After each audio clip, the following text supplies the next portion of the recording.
नमस्कार विद्यार्थिनींनो, आजच्या आपल्या या व्हिडिओ लेक्चरमध्ये उपयोजित मराठीमधील अनुवाद हा भाग आज आपल्याला अभ्यासायचा आहे. अनुवाद पहा, या विश्वामध्ये या जगातील विविध देशात राहणाऱ्या लोकांचे सामाजिक सांस्कृतिक जीवन वेगवेगळे आहे.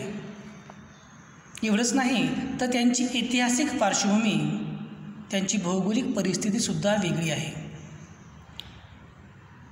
त्या ठिकाणच्या साहित्यात तेथील लोकजीवनाचे प्रतिबिंब पडलेले असते. म्हणजे जो व्यक्ती ज्या भौगोलिक ठिकाणी राहतो त्या भौगोलिक परिस्थिती, तेथील ऐतिहासिक पार्श्वभूमी, म्हणून त्या ठिकाणच्या साहित्यात, त्या साहित्यामध्ये तेथील लोकजीवनाचं प्रतिबिंब आपल्याला पाहायला मिळतं. माणसाला परस्परांचे जीवन, संस्कृती, परंपरा आणि ज्ञानसंपदा इत्यादी जाणून घेण्याची जिज्ञासा प्रत्येकाला असते. या जिज्ञासापूर्तीचे एक साधन साहित्याचा अभ्यास हे असते.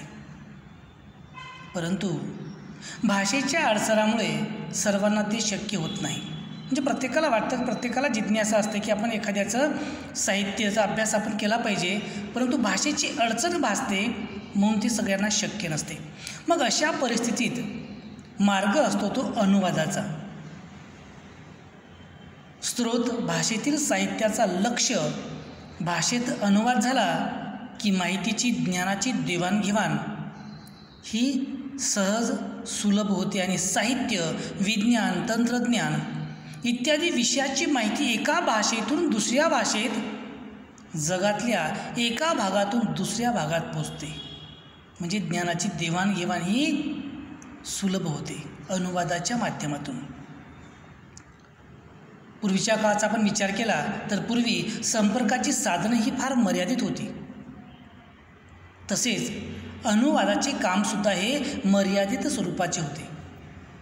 आज विज्ञान तंत्रज्ञानाच्या प्रगतीमुळे जग एवढे जवळ आले आहे, तसंच ज्ञानाच्या विस्फोटाने विज्ञान, तंत्रज्ञान आणि साहित्य तसेच अन्य क्षेत्रातील माहितीच्या देवाणघेवाणीची गरज फार मोठ्या प्रमाणात वाढलेली आहे. त्यामुळे अनुवादाच्या कार्याला आजच्या काळात खूप महत्त्व प्राप्त झाले आहे. आणि एवढंच नाही, अनुवादाच्या कार्याला तर महत्त्व प्राप्त झालेच आहे, अनुवादकांना अनेक संधी उपलब्ध होत आहेत. अनुवादक म्हणजे त्या भाषाचं इतर भाषांमध्ये अनुवाद करणारा अनुवादक. मग अनुवादकाचं कार्य करणारा जो कुठलाही व्यक्ती आहे, त्या अनुवादकांना अनेक प्रकारच्या संधी आज उपलब्ध होत आहेत.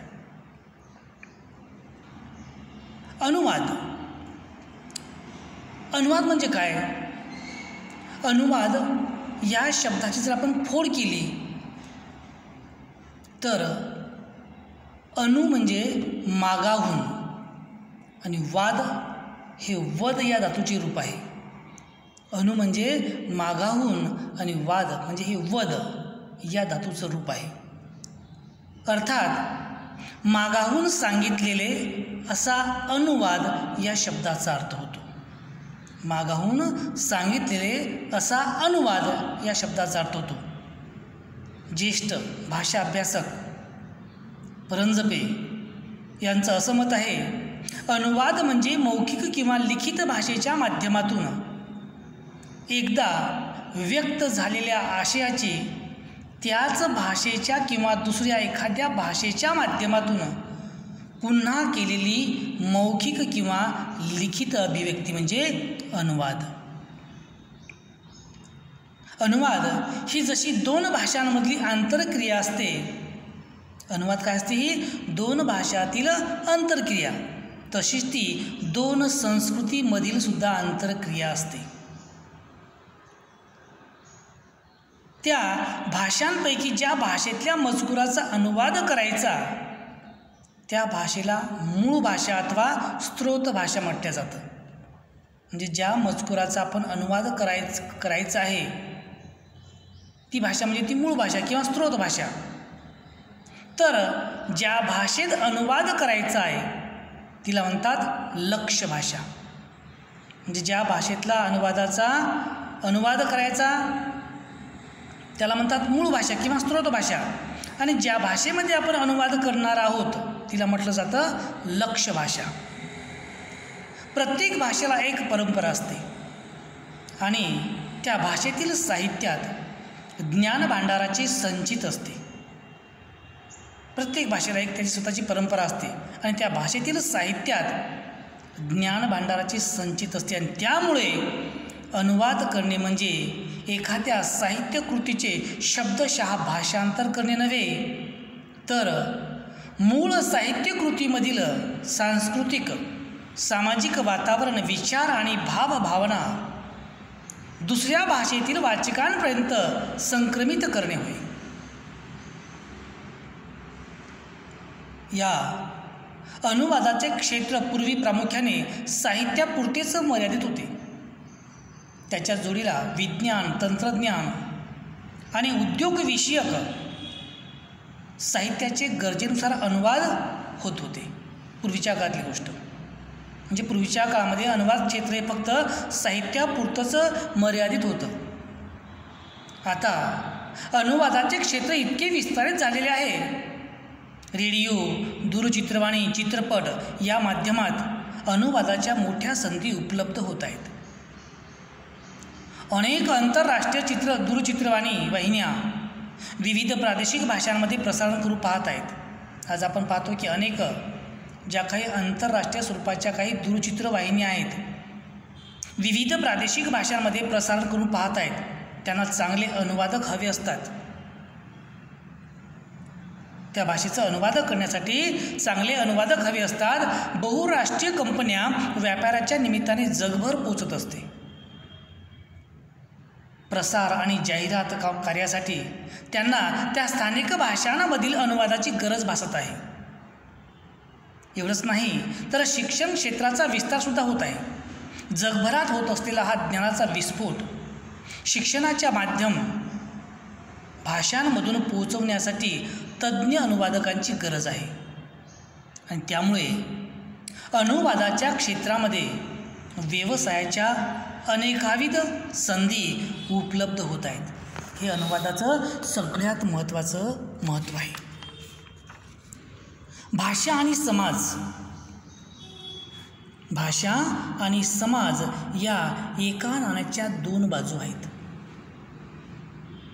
समाजात राहणे, एकमेकांशी संपर्क साधणे या मानवी गरजा आहेत आणि या गरजाची पूर्तता भाषा करते. म्हणून भाषा आणि समाज ह्या एक नाण्याच्या दोन बाजू आहेत. आपण समाजामध्ये राहतो, समाजामध्ये राहत असताना एकमेकाशी आपण संपर्क साधतो. संपर्क साधणे हा माणसाची महत्त्वाची गरज असते.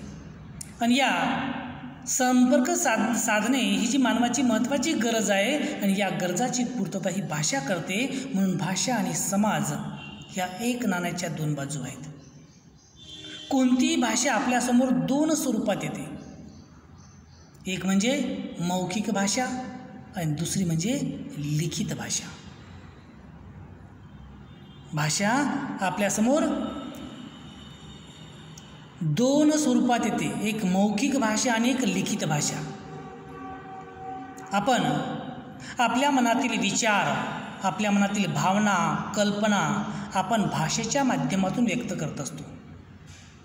म्हणजे आपल्या मनामध्ये जे काही विचार असतील, जे काही आपल्या भावना असेल, ज्या काही आपल्या मनामध्ये चालणाऱ्या कल्पना असतील, त्या कल्पना आपण आपल्या भाषेच्या माध्यमातून व्यक्त करत असतो.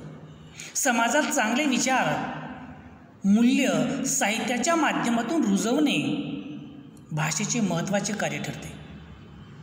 भारतातील आणि जगभरातील विविध भाषांमध्ये उत्तम दर्जाची साहित्य निर्मिती होत आहेत. भारतामध्ये आणि या जगामध्ये, या विश्वामध्ये विविध भाषांमध्ये उत्तम दर्जांची साहित्य निर्मिती होताना आपण पाहतो आहे. या साहित्यातील अनुभव विश्वाची विविधता, व्यापकता जाणून घ्यायची असेल, हे जे साहित्य आहे या साहित्यातील अनुभव विश्वाची विविधता आणि व्यापकता जर जाणून घ्यायची असेल तर अनुवादाच्या मार्गाने जावे लागते. मनुष्याने विचार करायला सुरुवात केली तेव्हापासून तो अनुवाद करतो. लक्षात ठेवा, मनुष्याने विचार करायला सुरुवात केली तेव्हापासून तो अनुवाद करतो. भाषांतर, अनुवाद, रूपांतर, स्वैर अनुवाद या प्रक्रिया भिन्न असून यात खालीलप्रमाणे सूक्ष्म भेद आहेत. भाषांतर, अनुवाद, रूपांतर, स्वैर अनुवाद ह्या प्रक्रिया सगळ्या वेगवेगळ्या आहेत. त्यामध्ये काही असे सूक्ष्म भेद आहेत. ते म्हणजे बघा, पहिलं भाषांतर. भाषांतर म्हणजे काय? भाषांतर म्हणजे एका भाषेतील आशय जसाच्या तसा दुसऱ्या भाषेत नेणे किंवा आशयाचं भाषिक स्थलांतरण करणे म्हणजे भाषांतर. भिन्न भाषा, भाषिक साहित्य व संस्कृती यांना जोडण्याचे, देवाणघेवाण करण्याचे भाषांतर हे साधन आहे. एखादी वेगळी भाषा आहे, भिन्न भाषा आहे, भाषिक साहित्य, संस्कृती यांना जोडण्याचं, यांच्यामध्ये देवाणघेवाण करण्याचं भाषांतर हे महत्त्वाचं साधन आहे. आणि म्हणूनच translation is a bridge to join two gulf streams असं म्हटलं जातं. ज्येष्ठ भाषा अभ्यासक डॉक्टर कल्याण काळे यांच्या मते, डॉक्टर कल्याण काळे असं म्हणतात, मूळ संहितेच्या वाचनाने मिळणारे ज्ञान आणि विचार, आनंद आणि अनुभव दुसरी भाषा बोलणाऱ्याला त्याच्या भाषेत उपलब्ध करून देण्याचा प्रयत्न म्हणजे भाषांतर होय. पुन्हा सांगतो, लक्षात ठेवा, ज्येष्ठ अभ्यासक डॉक्टर कल्याण काळे म्हणतात की मूळ संहितेच्या वाचनाने मिळणारे जे ज्ञान, विचार, आनंद आणि अनुभव दुसरी भाषा बोलणाऱ्याला त्याच्या भाषेत उपलब्ध करून देण्याचा प्रयत्न म्हणजे भाषांतर होय. हे झालं भाषांतर. दुसरा मुद्दा अनुवाद. अनुवाद म्हणजे मूळ साहित्य कृतीच्या अंतरंगात प्रवेश करून नवनिर्मिती करणे होय. अनुवाद म्हणजे मूळ साहित्य कृतीच्या अंतरंगात प्रवेश करून नवनिर्मिती करणे होय.